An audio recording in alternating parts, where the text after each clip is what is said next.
Hello, my dear brothers and sisters. Welcome to the channel.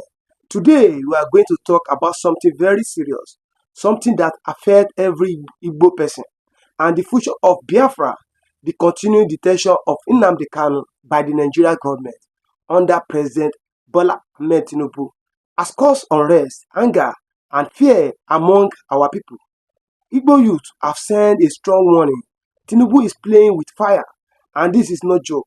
This is a warning that if things are not handled carefully, it would be very bad for Nigeria.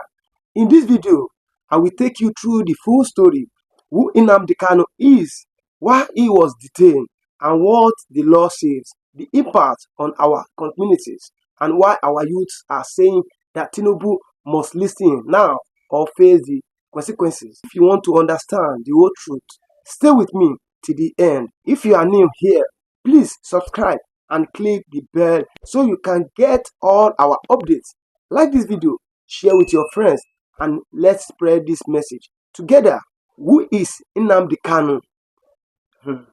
Nnamdi Kanu is the leader of the IPOB. IPOB is a group fighting for the right of the Igbo people to have self-determination, to decide their own future. They want Biafra, the independent state that existed briefly in the late 1960s, to be restored peacefully and through lawful means. Kanu's rise began through Radio Biafra. His voice was clear and strong.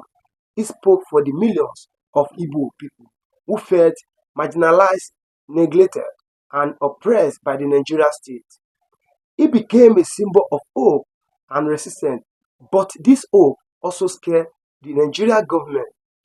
That is why he was arrested the first time in 2015, but the people never forget him.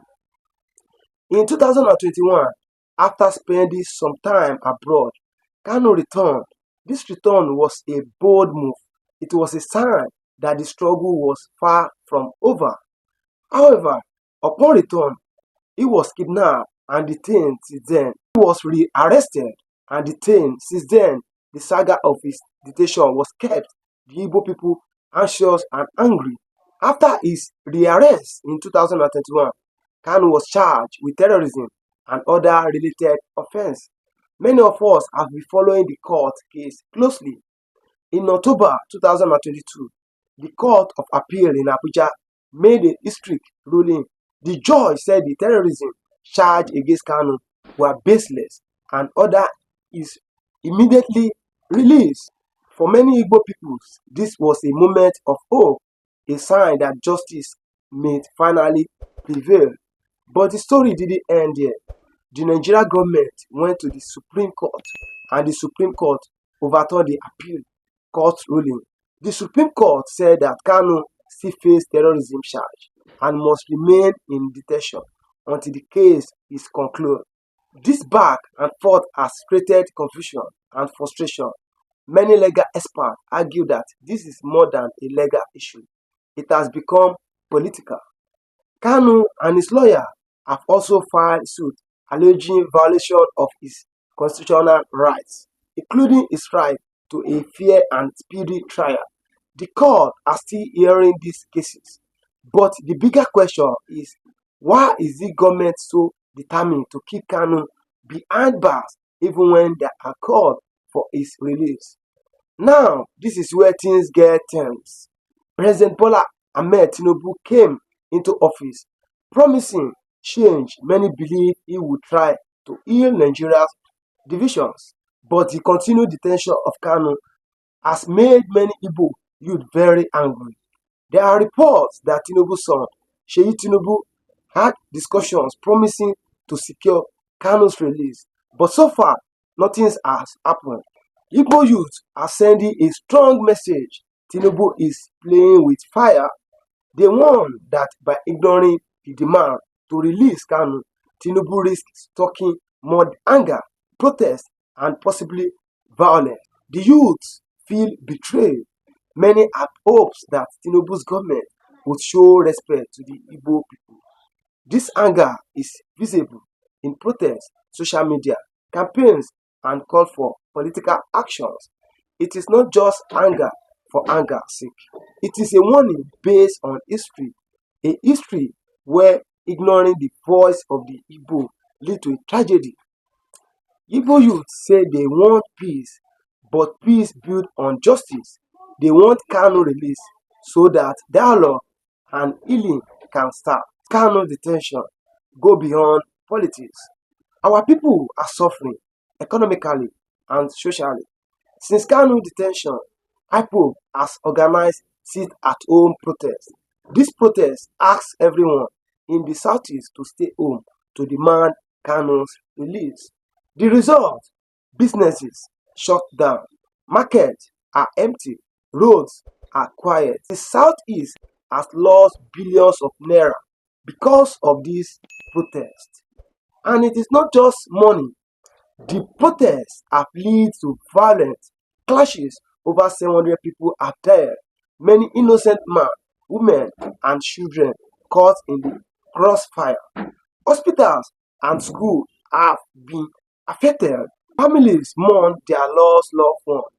These losses are deeply painful. Many blame the government refusal to release Kanu for escalating tension. Some warn that if this situation continues, more lives and more money will be lost, protecting their political ambitions over the interests of the people. They are warning that if these governors do not take a firm stand, they will lose support in the 2027 elections. The youth are saying we want leaders who will defend our rights, not just collect salaries and stay silent. The world is watching. International human rights organizations, including the United Nations, have expressed concern over Kanu's detention. They say keeping a man detained when courts have ordered his release is a violation of human rights. The American military veterans of Igbo descent have sent a letter to Tinubu asking for Kanu's immediate release. These international voices add pressure on the Nigeria government. Ignoring them could damage Nigeria's reputation globally. If Tinubu continues to ignore the calls to release Kanu, the Igbo youth warn of serious consequences. There could be more protests, more economical shutdown, more violence.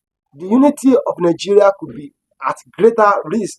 But if the government listens and release Kanu, there is hope for dialogue and peace. The message to Tinubu: playing with fire will only burn you. Respect the rule of law.